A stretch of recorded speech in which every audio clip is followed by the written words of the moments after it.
Sure.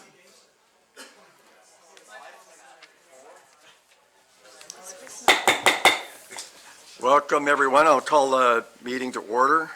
And are there any, we don't have regrets, but Councillor McGuire did send me a note saying he'd be a little bit late, so we expect him along shortly. Any amendments to the agenda? Hearing none. Any disclosure of monetary interest? Hearing none, we'll move along.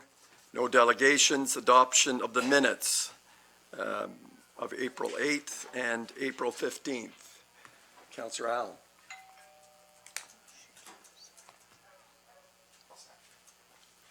A second. Okay. Moved by Councillor Allen, second by Councillor Brennan. All in favor? Carried. Thank you.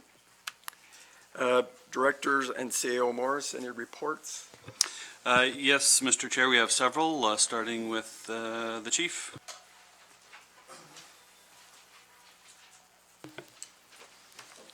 Thank you, Mr. Chairman. Just two updates for you tonight.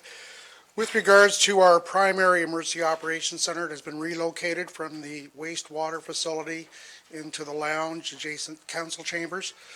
This was done for a number of reasons, certainly for continuity of business. If it was an emergency during the day, the staff are here, the files are here. We have redundancy backup for our computers and internet server, as well as the emergency power. So the decision was made to relocate it here, and there's a few things left to do inside the lounge, but by the end of the week it should be up and running and complete and ready to go. The other item I wish to bring to your attention is with regards to the flooding that's been circulating around us. We've been in contact with the Provincial Emergency Operations Center every 4 hours since last Thursday, just updating all CMCs throughout the region with regards to the status and the condition. I have been contacted by the Provincial Emergency Operations Center, as well as been in contact with Gary Welsh from the county. And certainly we've been prepared and been expecting any problems to arise that we were ready to address them. With regards to the floodwaters in the area, Director Dunlop will address that in his report. Thank you. Is there any question? Councillor Brennan? Just one question about the use of the lounge for the emergency. Is it still usable in terms of when there isn't a need for the emergency team to be there, it can still be used, i.e. for council, or people use it for meetings and that type of thing? Absolutely, it's full use. And as well, the wastewater facility will be the secondary site in the event that this facility's we're not able to use it. Great, thank you. Thank you, Chief. Director Dunlop.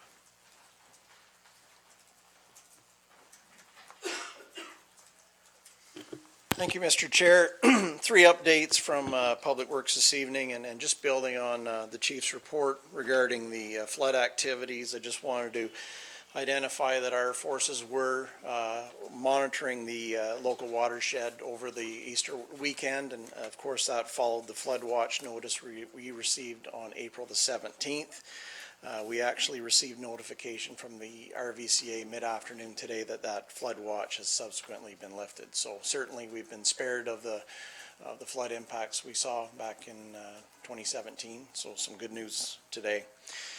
The oil grit separator work on Old Mill Road is largely completed. All we have to do there is landscape reinstatements and some paving reinstatements. Those activities have to occur in warmer weather. That work, of course, was completed by AWD contractors, and that project was fully funded by federal gas tax. We are projecting that project will fall in under budget with future information to follow to council, so some good news there as well. Thursday last week, the town participated in the Lanark County Rodeo event on April the 18th. And the rodeo competition, just for everyone's awareness, is sponsored by the Association of Ontario Road Supervisors in Ontario. That activity takes place all across the province in various regions. This was our region's competition. The rodeo essentially showcases, or the purpose of the event is to showcase the high-level skills and training that Ontario's municipal winter road control operators have. They navigate a very complex circuit and are scored accordingly, and a winner is announced. The County of Lanark has not yet reported the outcomes of that, but I would like to share at least today that we had 5 participants in that event, and we had a fairly strong finish. We did reach top 4, so I'm very pleased that we got close. So that's all I have to report this evening. Congratulations to the rodeo team. It's good. Thank you, Director Dunlop. C.O. Morris, or is he? Director Manhire. Just aware that we are in a transition season with our Parks and Recreation Department. We're coming to an end of ice. We've already taken one surface out. The other surface is there till the end of April. But we are transitioning. Crews are in the parks, preparing parks for the summer season. So there's a number of projects that they're going to be doing there. We've prepared Victoria Park, and the first trailer is actually in there today. So we have that set up. We also have a couple of projects that are going to be on the go over the next couple of months, starting with the outdoor fitness equipment and the bocce ball courts down in Lower Reach, and those projects are being set up for May, and will hope to be completed by the end of May. We also have the tennis courts, which will be done, and the tennis courts, finishing those will require the temperature to be above 16 degrees consistently. So we'll wait, and hopefully Mother Nature will cooperate with that. It also has to be dry enough for us to finish the surfaces there. So that timing will depend on weather. The other thing is the bridges are ordered. They are being constructed as we speak. We have done the surveys and locations for all of the spots. We will be digging within the next 2 months, and then installation is due to happen shortly after the powwow, so that it doesn't interfere with powwow celebrations. And while I'm here, we also are bringing our swans back in. Right now, the water flow is a little bit heavy for them, so we're waiting for that to slow down a little bit. We have built them a nesting platform that will be anchored off the end of Turtle Island, where we hope that they nest this year, assuming we can get them in early enough. Councillor Dwyer. Thank you. Director Manhart, can you just confirm what you mean when you say resurfacing of the tennis courts? What does that work actually include? It included a number of different components that we started in the fall of last year, where we were taking up the old posts, putting in new posts and new standards, re-leveling the courts, fixing cracks and repairing dips, which will continue to happen now. And then the work that needs to be done still is, there's a bonding surface that goes on top of that, the asphalt surface that's there currently. That bonding surface will act as a bit of a buffer between the paint surface and the asphalt to prevent cracking. And then, of course, the final colors and opening shortly thereafter. So is the bonding in lieu of an extra lift of asphalt? An extra lift of asphalt doesn't prevent the cracking of the asphalt Right. from transferring through. So it is supposed to buffer between the paint and the asphalt layer so that any cracks that appear in the asphalt don't actually come through. Okay, thank you. Thank you. Thank you, Mr. Chair. So I'm like to announce, after a long winter of waiting, last Thursday we received the announcement that the Connecting Link funding program is back for 2019. We're just going through the guidelines now, but it looks largely similar to the former Connecting Link program. We have until May 31st to apply. And they've made a few changes. Some of the things that stayed the same is, of course, it has to be a roads-based project, so sewer infrastructure is not covered. Storm infrastructure is. And As I mentioned, the deadline to apply is May 31st, so the other important clarification in the document, which has always existed, is the funding can be stacked with other provincial funding, like the OSIF funding, so that's been clarified. And so we will be bringing forward, after Director Dunlop's report this evening, a path forward for Beckwith, and at that point, council can decide if we should be applying for that funding at that time. But we have it until the end of May. Not a long window, but probably sufficient for our needs. Thank you. Councillor Dwyer and then Councillor Brennan. Thank you. If the window doesn't even open until May 31st, when would we expect a decision? Yeah, the guidelines suggest that they're going to make a decision in June and have funding agreements in place by July. And where does that put us for construction? Well, the guidelines suggest that that money spent other than engineering and design before the agreement's in place would not be eligible. So effectively, the agreement needs to be in place before you start spending hard money on construction. Right, which makes sense and is standard for these grants. So that would put us in a position where we would not be tendering until August? You can tender after April 1st. You can't tender before April 1st and be eligible for this round of funding. Okay. So you could tender at any point after April 1st and award the work and start incurring costs after the funding agreement's in place, which they're predicting would be July. That's a very aggressive timetable for this program. Thank you. Councillor Brennan. The notification we got on Thursday, can that be shared with council? We can have a look at it? Yes. Okay, great. Okay, anything else? No. So we're moving on to item 6, correspondence. We've got 2 pieces of correspondence. Both of those are available for review. A letter from Mary Kate Bridson and a letter from Cheryl Gallant, MP, Renfrew, Nipissing, Pembroke. Councillor Brown? Yeah, I know that the letter from Ms. Bridson came with a request to be read, so I would hope that we can read that at council tonight. It's available if anybody wants to read it. It's online. I'm not reading it tonight, but Well, if you'd like to read it, please go ahead. Jay? I can read it out loud. I'll look at our newly appointed deputy clerk, how the, as per the bylaw. Okay, so great question. There's nothing preventing it from being read. It's not common practice to read a correspondence item, but committee would need to put it on as a priority item to deal with it. And I think what you're suggesting to deal with it would be to read it, if I'm correct. Well, I'm not going to argue the point. I can review the procedural bylaw, and I know it's pretty clear that anybody can request it being read.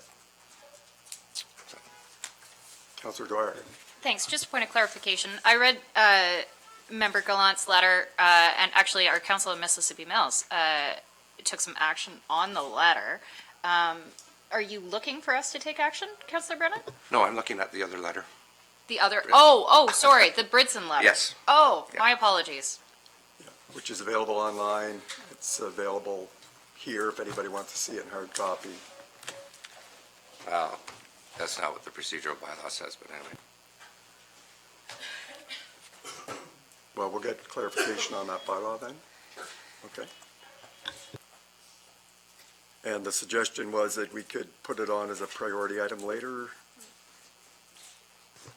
If people wanted to, if council wanted that to come back up. So what typically happens is a correspondence item comes in and then council dispenses with it by either accepting it or taking action on it. So, but it has to be put on as a priority item to take action. So if the action is to simply read it, then my suggestion is put it on as a priority item and read the letter. That's fine. So that would be item 7E.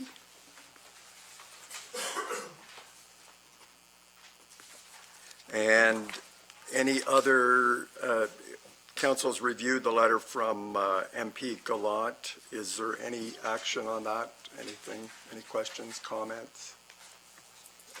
Yes, Councillor Allen? I thought it was worth supporting. I don't know how others feel about it, but I read it thinking that it makes good sense. I know we don't have. Councillor Dwyer? My understanding from this letter is that it mostly pertains to major infrastructure works, so I'm wondering if Director Dunlop has comment, or perhaps we could forward this to Director Dunlop to review and circle back on if he feels that action is warranted. Okay, yeah. You can come back, thank you. That's good. CEO Morse?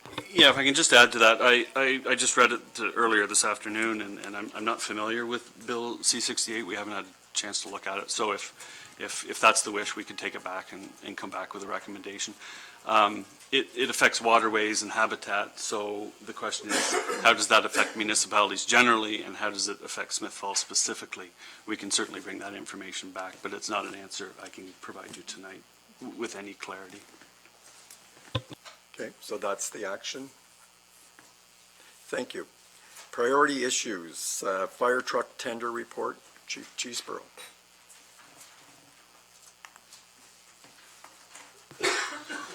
Thank you, Mr. Chairman. As council will recall, back during budget deliberations, it was recommended due to the cost of the vehicle that we would look at the possibility of splitting the cost of the vehicle over the course of 2 years, paying for the cab and chassis this year with a recommendation of paying for the remainder of the vehicle upon delivery and acceptance.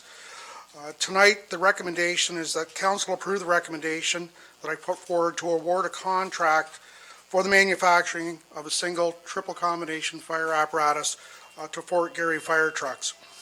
On March the 14th, we issued a tender. We placed a document in a number of areas, certainly on the municipal website, on Merck's, in the local newspaper, requesting any interested manufacturers to request a copy of the tender document. The tender document was a fairly detailed document. The contents of the municipal requirements was 6 pages. The actual specification sheet rolled in at 121 pages, so fairly detailed. We set the standard extremely high with regards to the insurance coverage liability, ensuring that all manufacturers were ISO certified, certified in welding, certified in manufacturing and delivering vehicles in Ontario. At the closing of the tender on the 11th, we received 2 tender applications. There were 7 interested manufacturers. We only received 2 applications or 2 tenders. One was from Fort Garry in the amount of $639,000, and the second one was from Rosenbauer Fire Trucks in the amount of $719,000. When we initially started talking about the replacement of the vehicle and the cost of the vehicle, we were asked to give an estimated number. That number at that time was $600,000, so it would be $300,000 each year. Unfortunately, we have no control over the U.S.-Canadian dollar exchange as well as the tariffs on the steel. Therefore, the vehicle came in approximately $39,000 over the estimated cost. In the report, I've indicated that the tax would be applied upon delivery, the total amount of the tax, which is $83,000. Just to clarify that, we receive approximately 11.24% or 74% with 13% of the HST. So in actual fact, the amount that's going to be applied, that we'll be paying, that's applied to the taxation, would be $11,000. So the total cost of the vehicle to the taxpayers is going to be approximately $650,000. We expect that the delivery of the vehicle will be anywhere from 300 to 360 days. We've reviewed both tenders, and without a doubt, Fort Garry was far superior with regards to meeting and exceeding the specifications as listed, as well as the timeline for the delivery date, and that they're a Canadian company. So I'm recommending that council approve the purchase and awarding the tender to Fort Garry Fire Trucks. Councillor Brennan. Thanks, Chief. I'm going to support this. Just for our edification, the age of our old vehicle and the lifespan of the new vehicle. The age of the old vehicle is approximately 23 years old. The lifespan of the vehicles, when you look at the fire underwriters, there's 3 levels of replacement for vehicles. In a fully career department, it's 10 years first run, 5 years second run. In a composite department, they're recommending 15 years first run, 5 years second run. And in a fully volunteer department, 20 years first run and 5 years second run. So we're right in between as a composite department between that 15-year and the 20-year. Now, speaking with the fire underwriters, they've indicated as long as the vehicle is checked on an annual basis, it passes its pump test, passes all its certification, that they can stretch it by 1 or 2 or 3 years. Failing to replace a vehicle within those time frames can result in a vehicle being decertified, which means you will not have a certified vehicle as a first-run apparatus. Thank you. I will support it, and you know, in a growing community, there's nothing more important than protecting our taxpayers in terms of fire protection and prevention. So I'll support it. It's going to last for a long time. Mayor Penko? Yeah, thanks, Chief. Could you explain what a triple combination pumper is? Triple combination pumper is a pumper that can pump water, draft water, and carries the equipment to do both functions. And it meets the requirements of our mutual aid agreements with our neighbors and are also our contract with Rita Lakes, I assume, as well, in Terminal Helmsley? Yes, it does, and that was part of the consideration when we were putting the specification sheet together to ensure that it was going to meet not only our primary needs, but for the needs of our contracted communities surrounding us. The vehicle will be equipped to carry 6 passengers, as the current vehicle does. It'll have an enhanced water capacity to 900 gallons from the previous 800 gallons. It'll have a new style foam system on it with that capability to carry approximately 30 gallons of foam. As well, the new vehicle will carry additional hose and equipment that the previous vehicle does not currently carry. Super. And that price is firm now, regardless of any difference in the Canadian US dollar or tariffs in the future? They're committed to this price for 30 days from the date that they tendered, which was the 11th of this month. Okay. I support the recommendation, too. Councillor Allen? Yes, I support it as well. I wondered, Chief, if you could tell us what happens to the old, we're not keeping the old one as well, are we? And I'm just wondering because after having the tour the other day, I just don't know where you put it. This is going to be an item certainly that it's going to require further discussion with regards to the keeping of that vehicle.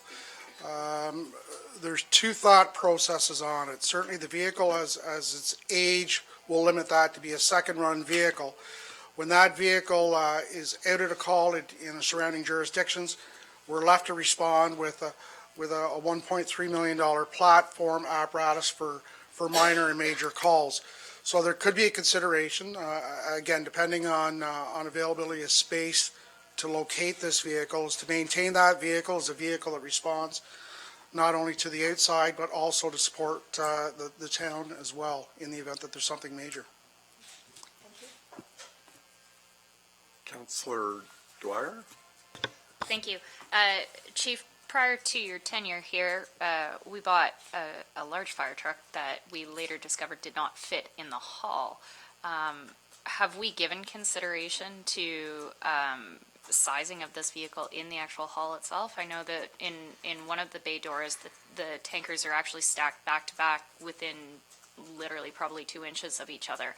Is it too long to do that? Like, we're going to have to reconfigure which vehicles are located where, even if we do get rid of the surplus truck? No, this vehicle that's coming in, the width and length requirements are identical to the vehicle that's sitting in the hall right now, so there's ample space around it. There might be 3 inches variation in the height, which has no impact on the current space that it's located in. So there's ample space. We did review that going through the building, so it's virtually identical width and length within a couple inches of height. Councillor Alford? Just while we've got you up there, with the population of Smiths Falls growing, are there rules surrounding how much equipment you must carry? Like right now, we're less than 9,000. If we were to grow to 10 or 12, are there rules regarding how much equipment you must have in the municipality?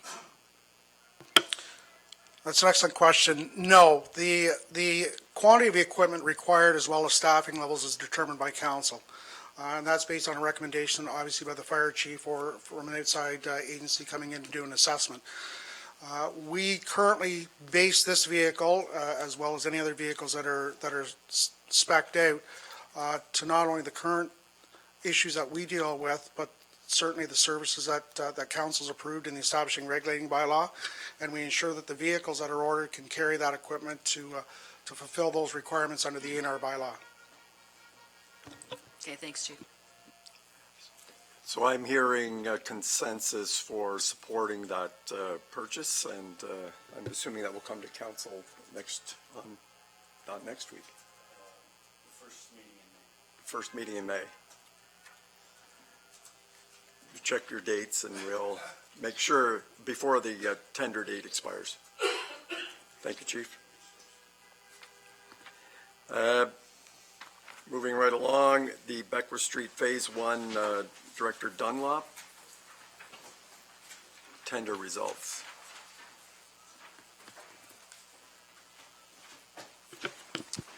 Thank you, Mr. Chair. The purpose of the report before committee tonight is to provide background on the procurement process for Phase 1 of the Beckwith Street renewal under Contract 19-PW-001. As committee is aware, the project was advertised on March the 11th of this year. We allowed for a 4-week tender call with the recognition of March break, so a longer than typical bid period.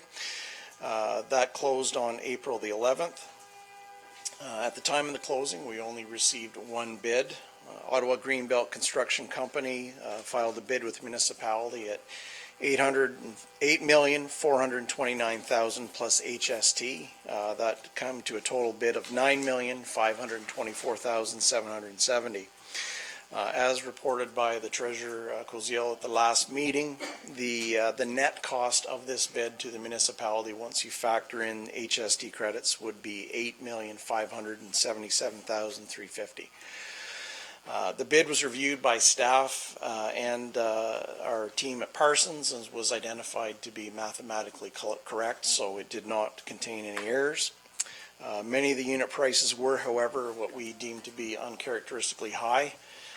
Even with the recognition of the location of the project, the constraints we placed on the project in terms of time, traffic management, etc. The receipt of a single bid also made it a bit challenging for us to obviously validate the competitiveness of the bid.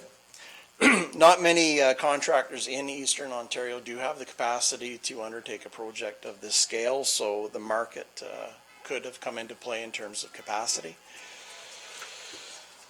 Under the terms of our tender, we do have the right to accept, reject all tenders, negotiate with a successful tender, but after considering the details of the current bid, staff are recommending that council reject the bid from Ottawa Greenbelt, as the gap between the contractor's bid and the town's budget is simply too great. Staff are recommending this evening that a report be prepared in the future outlining the best path forward, complete with both current and proposed funding alternatives, building on what was reported by C.A. Morris this evening. One of the core objectives of this next stage of review will be to, of course, safeguard the town's grant for $933,000 under the OCIF top-up grant. That's essentially our recommendations before committee this evening. Thank you. Comments or questions? Mayor Panko? Thanks, Director Dunlop, and as much as we're disappointed with the result of the tender, we know that you'll work hard at finding alternatives for a path forward. And I guess if there's a silver lining to the cloud, it was last Thursday's announcement that the Connected Link program will be taking applications again. And had we proceeded with this, and we decided to go ahead and award and receive a bid that was acceptable and rewarded it, we would not be eligible for the Connected Link funding. So in some ways, it may work to our advantage, but it just simply means delays. But again, we'll leave it in your very capable hands to come up with some options for the best path forward. Thank you. Councillor Dwyer. Thank you. I'm going to start with a list of questions about the tender that closed. I'm wondering how many tender packages were actually picked up. That's a good question. Are you like, there are tenders picked up by subs that do electrical work, concrete work, and there's also general contractors. So I do have those figures. Just bear with me.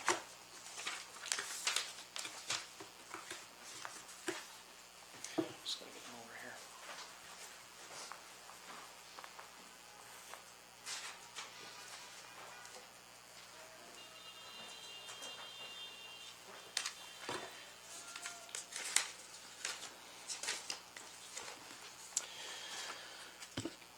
Through the chair, we received, or there were 15 packages picked up throughout the bid process. There is no charge for those bids to be picked up. 8 of those bidders I would categorize as general contractors. So in essence, there were, I would categorize 8 general contractors and 7 subs that picked up. So 15 packages were released. How is it possible that the person's quote estimate for the work was so far off? Has something dramatically changed in the construction market between when the person's quote was prepared and the tender was released? Was there an external factor? Is it the tariffs from the states that are killing us? I don't believe, in my opinion, I do not believe that tariffs come into play on any of the pricing on this job. I believe it may be a factor of market capacity. That's a key issue that has to be investigated, any follow-up. I did receive calls from some bidders who did express, essentially they advised or offered apologies that they couldn't bid because of capacity. So there were some that were interested that did simply not have the capacity to do the pipe work. So going forward, it's going to be essential with any revised timetable that we're clear that the capacity exists. Part of me is disappointed that we didn't get a more competitive bidding process, as I think we all are. I think the whole rationalization for moving this ahead in January was that it was going to put us in a competitive position for tendering. And that's disappointing. But part of me also thinks there's a little bit of karma behind this, and it gives us a position to slow down and not rush this. So I'm hoping, Troy, I'm interested in your options report as it comes back, but I would insist that part of that includes a public consultation process. And I'm hoping that when your options report comes back, that is something that is considered for council to review. There's no question. Thank you. Councillor Alford. I was interested, Troy, when you say that unit prices and sort of leaping off what, sort of building on what Councillor Dwyer asked, when you use the term uncharacteristically high unit prices, does that account for, I mean, Parsons is an experienced at this, so 5.7 to 9.5 is not, there is some reason for it. It may be that we didn't get more bidders because of the capacity that they have to take on this project at this point in time. But when you say unit prices were uncharacteristically high, can you give us some idea of what that means? Through the chair, absolutely. When we look at tenders, I mean, one of the key things we have to look at are the bid items balanced. In other words, are there items that are bid light? Are there items that are bid heavy? That can usually be an indication of an error or an issue in your either your documents or your plans. So that's something that we tune into. In general, though, our unit prices for water main per linear meter, granulars, asphalts were quite high compared to, again, what you would see locally. And again, there's recognition among our team that we're not building a residential street out here. So you're going to be paying a premium for a lot of those added features that we've built into the contract, be it the additional fencing, the traffic management, just simply the timetable as well. We looked at all those things and we felt that those unit prices were high. We have to clearly dive into it deeper to see, again, was this a lone wolf bid, or was this essentially an indication of current market trend in Eastern Ontario? We are drawing from very much the Ottawa area for this type of activity, and we have to get a greater understanding of what's happening there. So that'll be part of the analysis when you, as you're digging into why there's such big difference between.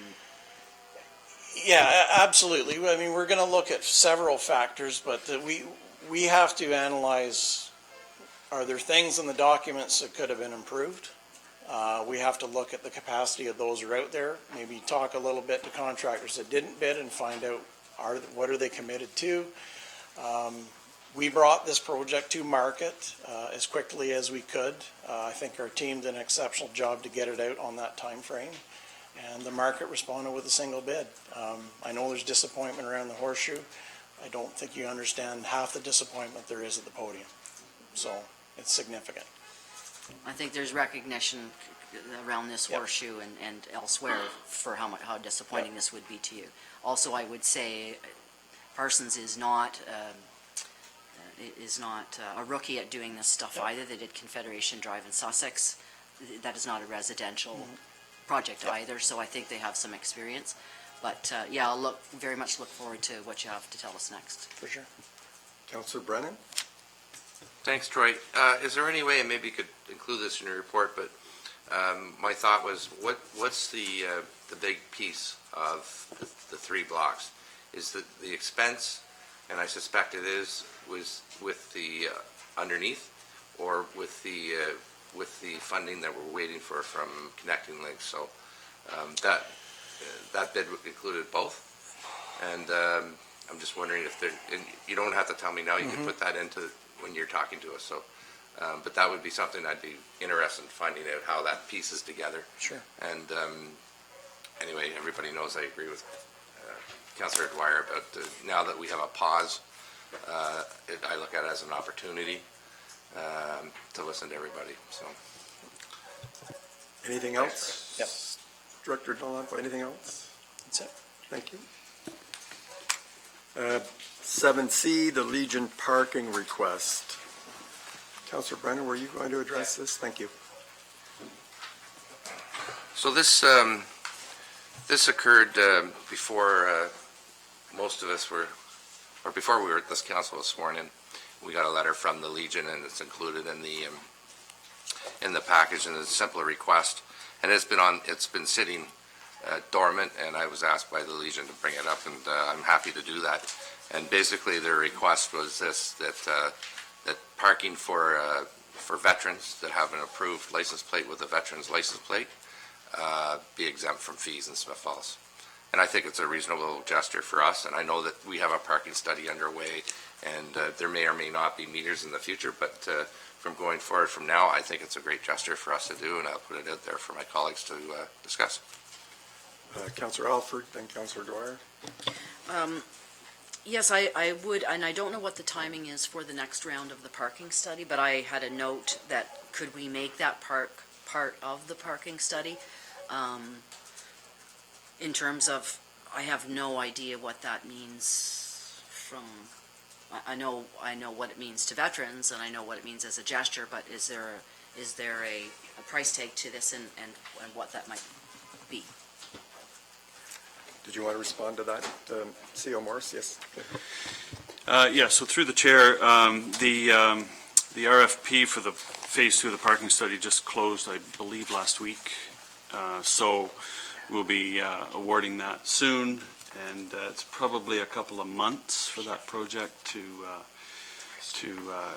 come to completion. So just to remind committee that the scope of that work is to look at parking management policies, including fees and fines and the relationship between those two and how they influence parking behavior. So it won't specifically deal with free parking, but we'll have more insight as to the type of payment, if any, that the consultant will bring forward. So I think, in summary, I would say we'll know more about what parking is going to look like once the study's finished compared to what it looks like today. Councillor Dwyer? Thank you. I'm in full support of this. I don't think there's any point in waiting until the parking analysis is done. I'd rather see us do it now. It would have been nice to do an announcement as part of the November 11th recognition ceremony, but I'm wondering, A, if Councillor Brennan can suggest when the Legion would like to see this done, but also my second point was more about logistics, because it's one thing to tell bylaw not to worry about meter parking for any vehicle that has a poppy sticker on it. I'm wondering how visiting members of our veterans would know that they are entitled to free parking, and if that has been contemplated just from a logistics standpoint. Councillor Brennan, do you have a response or to Councillor Dwyer's question? Yeah, I'd like to do it next council meeting. I mean, I understand that how many veterans are there? Is it going to cost us thousands and thousands of dollars in fees? No. Are we going to, if we decide to get rid of parking meters and change the configuration, is it going to make a difference? No. And I'm not sure about out-of-town legions. I guess that they could pick it up in the media if we do it. But yeah, I mean, we should do it as soon as possible. And I sort of feel badly that I didn't bring it up before, and had sort of, it came up in I think November 13th, and it was a different council sitting around, and we thought at the time, I think we thought, well, there's a new council being sworn in December, and we'll let them deal with it because it's kind of late. It was a lame duck feeling, and so now here we are in late April, and it's sort of fallen by the wayside. So I'd like to see us do it at ASAP, and if our parking configuration changes and there's no charge for anybody, then so be it. But I think in the time being, I don't think it's going to be a big monetary loss for us. Mayor Panko?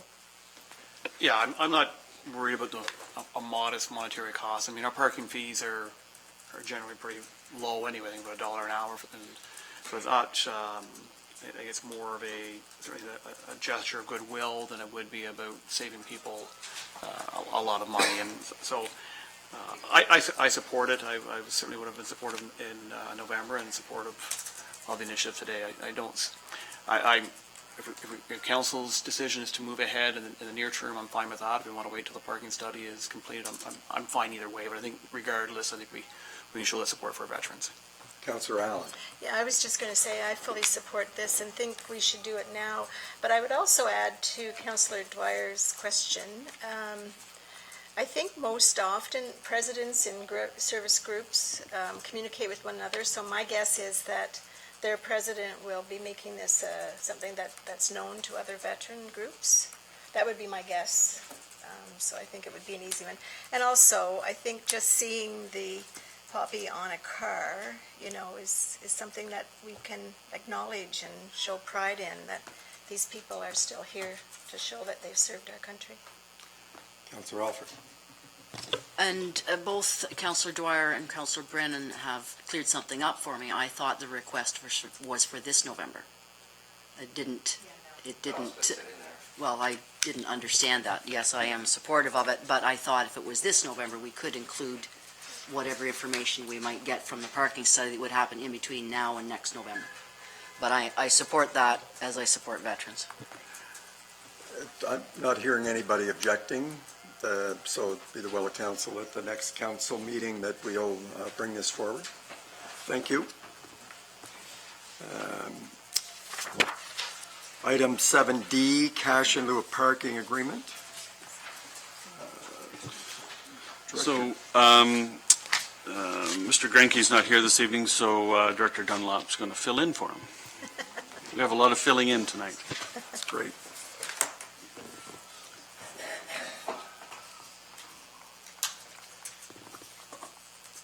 Thank you, Mr. Chair.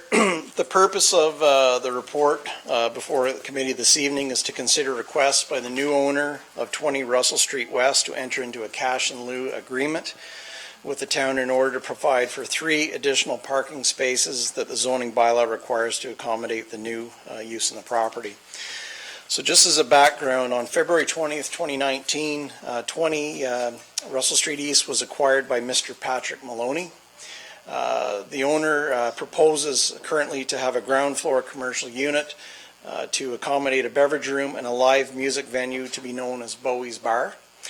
The property was previously occupied by the Rito Candy Shop. The details include a bar and seating area of approximately 22 seats in the front and a live music venue and a stage area in the rear. The total floor area to be licensed is 118 square meters, or just over 1,200 square feet, with an occupancy load of 70 people. Section 4.21 of the zoning bylaw requires that parking spaces be provided based on the gross floor area and the design capacity of the beverage room and music venue.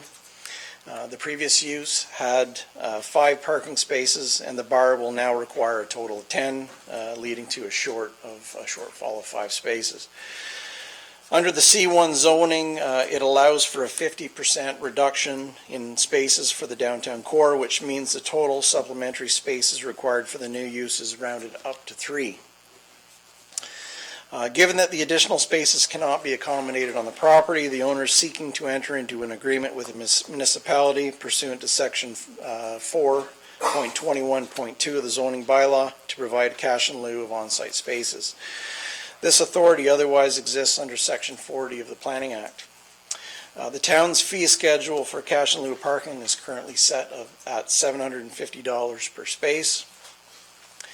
Going forward, there were options outlined in the report, and those options that were available to the owner were to enter into a long-term lease arrangement for surplus parking near the site, so generally that would have to be within 150 meters. Number 2, apply for a minor variance or to waive the requirements through the cash in lieu process. Details on the general number of parking spaces available for Russell Street are outlined in the report, along with some background information on the utilization statistics that were put together last year on the use. Right now, staff are supporting the specific request for a cash in lieu alternative and are otherwise looking to welcome another business into a high-profile location to the downtown core. Over the long term, as it was mentioned previously in the meeting, staff are initiating a town study on parking that's going to look at operations and regulatory requirements. That future study would look at parking requirements as it relates to zoning, along with cash in lieu of parking requirements and fees. If approved, the cash in lieu agreement would see 2,250 transferred to the town's parking reserve, and that reserve, of course, sits at a balance of 9,621. Thank you. Councillor Dwyer. Thank you. I'm fully supportive of the recommendation. This is why Section 40 of the Planning Act exists. I do hope, and I know that this will come up in the parking study, that we look at our cash in lieu of parking fee, because this really is kind of the best deal in town. At $750, that'll hardly cover the cost of registering the agreement on title. So hopefully it's something that we won't do too much more of between now and then. Councillor McGuire. Yeah, I also support the recommendation. I think that the parking requirements downtown are really a limiting factor for a lot of businesses, and as such, I'm hoping that as we look at the parking study, if the costs we're charging for this aren't covering it, why are we doing it if it's just making it hard for businesses to open? So I think, and this, talking to Mr. Maloney, this is going to be a great spot downtown. So, Councillor Allen. You know, I agree with my colleague, but my question was, is there a time frame of when they're opening, or do you have any information about that? I do not have those details in the report from Carl. We could follow up and report back. Thank you. Anyone, no one's, Councillor Alford? Yeah, I've had a continued concern about the cash and lieu stuff, but I fully support Mr. Grenke's recommendation, but look forward to the next part of the parking study and revamping some of these bylaws. I was a little bit concerned, not concerned, surprised, our treasurer isn't here to answer it, that, and I know of several cash and lieu arrangements we've had, that there's only $9,700 in this account, and we've been doing cash in lieu for quite some time, I believe. But I'll wait till the treasurer gets back and perhaps she can, perhaps we used part of that money for something to do with parking. It just seems like 9,700 doesn't seem like much to be in that fund. CEO Morris? Thank you, Mr. Chair. I'm not aware of an expenditure in the last 5 years that I've been here, but perhaps Councillor Dwyer has a different recollection. We cashed it in for parking meter modernization. Okay. That was 2 years ago. So I'm hearing support for the recommendation for cash in lieu of parking, and that will come forward at the next council meeting. Right? Okay, thank you. Director Dunlop. Thanks. We've added 7E letter from Ms. Bridson.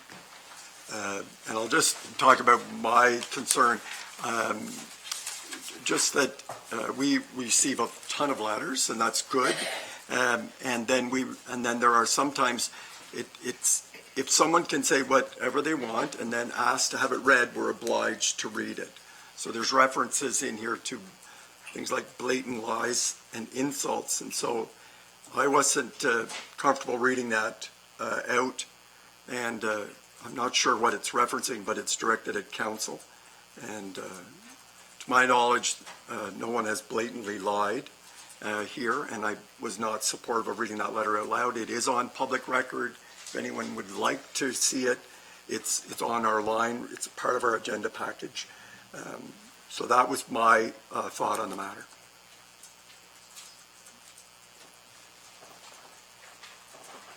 Councillor Brennan?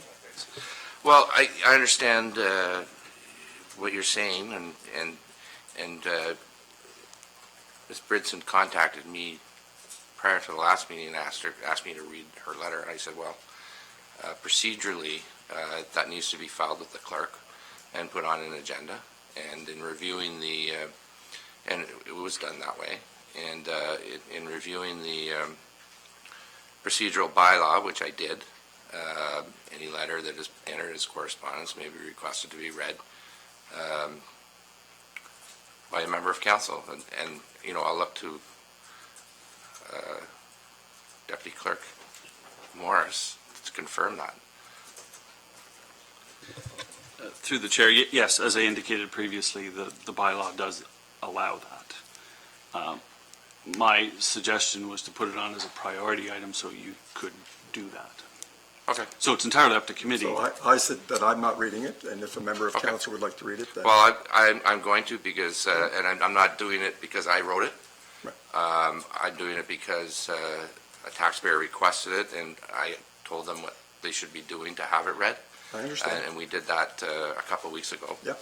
And so, you know, I'm going to do it because I believe that's my job, and I was asked to do it, so. Great. It's dated April 16th. Mayor Panko, Councillor Alford, Brennan, Dwyer, McGuire, and McKenna. Last Tuesday, April 9th, I wrote a letter to each of you at that time.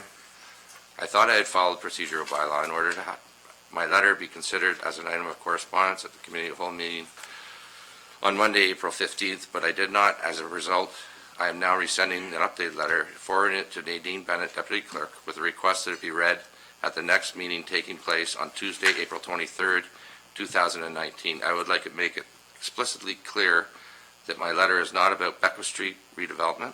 Rather, I'm writing today to express my concerns regarding the recent behavior and actions of members of Town Council. I have lived in this town for 35 years, and I have never once felt compelled to write to Council on any issue until now.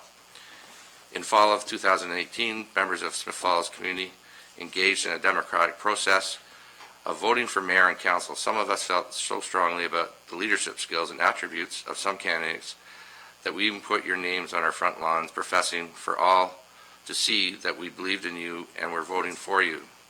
Come January, I was shocked that the Beckwith Street redevelopment project was brought up again by the new council. Like many others in town, I haven't even considered it a possible topic of consideration when I cast my ballot back in October. If I had known, I definitely would have voted with this in mind. Beyond the issue of parking, though, is the issue of doing the right thing, of maintaining integrity and transparency in the role of mayor and council. Yes, we voted you in, but we did so under the assumption that you represent the voices of all Smith Falls residents over the course of a 4-year term.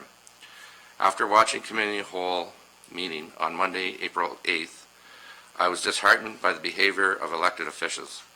They were insults, veiled threats, blatant lies being told, some even directed at our former mayor and former councilwoman. Where is the respect for those who have served before you? Where is the notion that you are in fact supposed to be working in service to the people of Smith Falls? Your code of conduct clearly states a code of conduct aims to ensure public trust and confidence in the municipality's decision-making and operations. The public should expect the highest standards from members that they elect to local government. In turn, adherence to these standards will protect and maintain the municipality's reputation and integrity of its decision-making process. I have not seen much in the way of adhering to this code in recent weeks. In the end, the question I must ask, why does the Smith Falls Town Council continue to ignore and refute desires of its residents? As elected officials, you can sit there week after week insisting that you are right on this. The very people who put you in those chairs are insisting this is wrong, and yet you continue to push forward and plan that for what you deem best. As a leader myself, I aspire to servant leadership philosophy, that leadership is about service to people. It is not self-serving and reliant on one's ego and desire to be right. At last evening's meeting, April 15th, Councillor Alford affirmed that it is the political will of this council to stand by the decision to move forward with option 2. On April 8th, Councillor McKenna stated it was one of the reasons he wanted to be part of council was to make this option a reality, indicating for all that he went into this term with the will to overturn the desires of residents of this town. Upon further review of your code of conduct bylaw, it is clear members shall at all times serve the interests of their constituents and the municipality in a conscientious and diligent manner, and shall approach decision-making with an open mind. Here, I ask you to reflect on this, having an open mind. Recent comments suggest many council members do not, in fact, have an open mind when it comes to decision-making. Week after week, the residents of this town have been forced to listen to excuses and semantics, while all council claims to be listening to members of the town. To be clear, you are not listening. What you have been doing is entertaining delegations with no will whatsoever to consider the possibility of reverting back to option 1. Your decision-making should reflect the will of the people, not the political will of council. During this pause on Beckwith Street redevelopment, I ask you please take some time to reflect on the demands of your role and to review this decision and recent behaviors in an effort to reconcile with the town's constituents and work to mend some fences. Right now, there is distrust, disrespect, and sincere disappointment in how council is conducting itself. As former Mayor Staples said, it's never too late to do the right thing, and that's signed sincerely, Mary Kate Britson. So I read the letter. Thank you. Anything further? Go ahead, Councillor Allen. Yeah, I'm not sure what happens next. You've read the letter, and Well, we could just, I'm asking council, Yeah. what happens next? Do you envision that there should be some counter for that, or we should just let this stay here, indicating in silence that we agree with what's in this letter, or that any of us agree, or some of us agree, or all of us agree? What do you foresee happens next? So that's a question to council? No. Or to Can I speak? Councillor Brennan? Through the chair. Can I speak to that? Yes, please. Yeah, nothing happens. I mean, if you review, take a look at the procedural bylaw, and actually, if there's any correspondence on it in there, any member of council has the right to have it read in council. Simple as that. I'm not up for a debate. It should have, in my view, been done in the correspondence piece of the agenda. Wasn't, so it was put on here. And I mean, it's just part of the procedural bylaw. And we followed through with it. We followed through with it. Thank you. Yeah. Councillor Dwyer? I think to Councillor Alfred's question, it provides an opportunity for pensive reflection. And certainly, Ms. Brenson's correspondence is not the only one like this that we have received. I would think that it weighs heavily on this council and that we do consider it and think about the comments that we're receiving and how they will guide our decision-making in the future. I don't think it's a bad practice to go back and reflect every once in a while on the code of conduct. I think often we lose sight of the fact that we are professionals sitting in a public forum, and that we are accountable to the public interest and the wider public body. And I think that there's an opportunity in what we have experienced during this first 6 months on council to reflect on that. Her comments ring loud and clear to me, and I've gone back since this whole debate has begun and read and refreshed myself with the Code of Conflict on numerous occasions. And for the public, I mean, for your information, there is, of course, the Ombudsman's Office and the Integrity Commissioner, and their job is to evaluate our conduct in a public forum as it is consistent with the Code of Conduct. That's an avenue that is newly there. And I think we as public officials are still fleshing out how that forum functions. But I don't think it's necessarily a bad thing to take the opportunity to pensively reflect. I agree with everything you've said, Councillor Dwyer. And my only concern was there are some very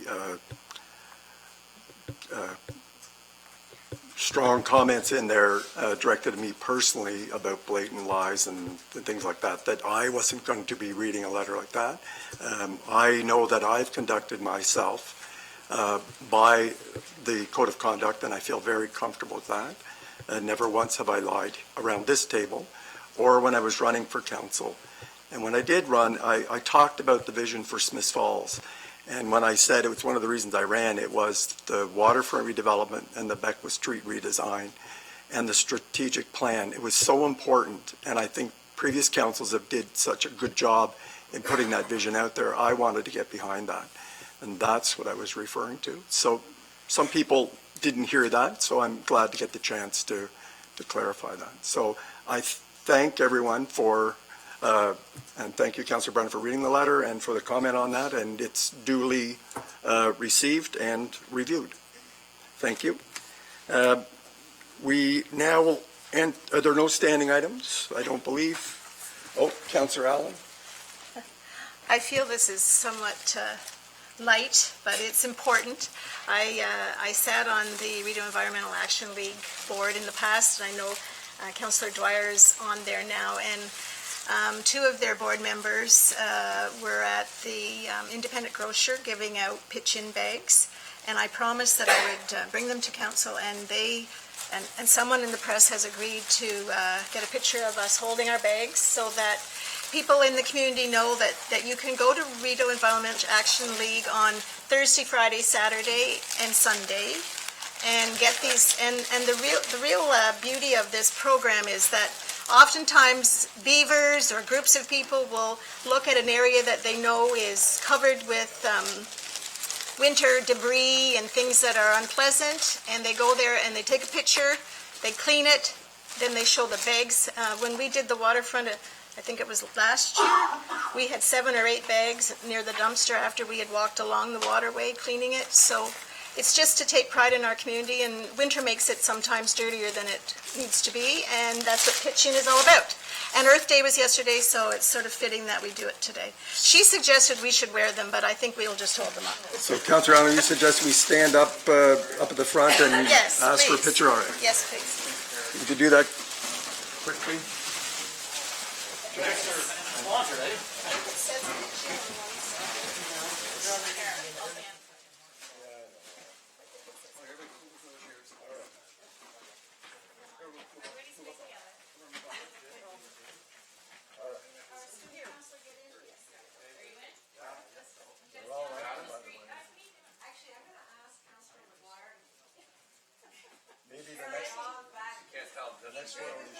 Don't use your flash.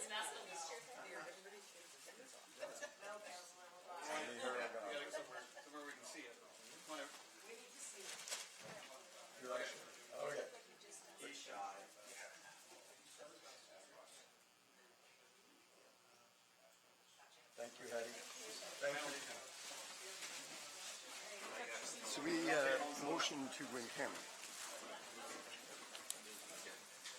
So I'll entertain a,